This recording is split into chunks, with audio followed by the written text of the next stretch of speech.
बिस्मिल्लाहिर्रहमानिर्रहीम। रसूल अल्लाह सल्लल्लाहु अलैहि वसल्लम का फरमान है, जुमे का दिन तमाम दिनों का सरदार है और अल्लाह अज़्ज़ व जल के नज़दीक सबसे बड़ा है। और अल्लाह अज़्ज़ व जल के नज़दीक ईद उल अज़हा और ईद उल फितर से भी बड़ा है। इसमें 5 खसलतें हैं। अल्लाह ताला ने जुमे के दिन हज़रत आदम अलैहिस्सलाम को पैदा किया।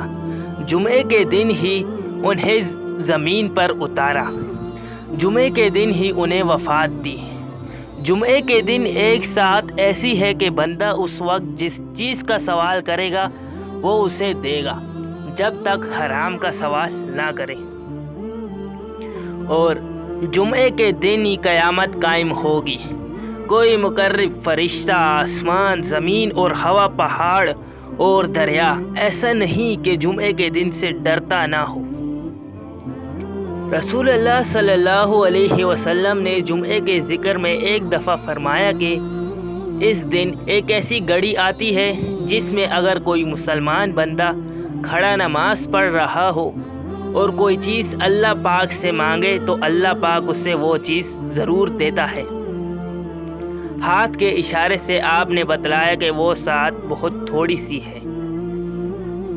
हुजूर सल्लल्लाहु अलैहि वसल्लम से पूछा गया किस वजह से इस दिन का नाम जुम्मा रखा गया, तो आप सल्लल्लाहु अलैहि वसल्लम ने फरमाया, इसलिए कि इसमें तुम्हारे वालिद हज़रत आदम की मट्टी जमा की गई।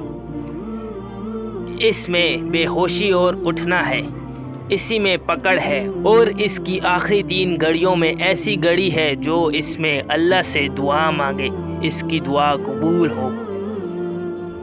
जुमे के दिन हर जानवर मुंतज़िर होता है कि शायद आज क़यामत हो। जब बखैरियत सूरज निकल आता है तब समझता है कि आज क़यामत नहीं। इससे मालूम होता है कि जानवरों को भी ये मालूम है कि क़यामत जुमे को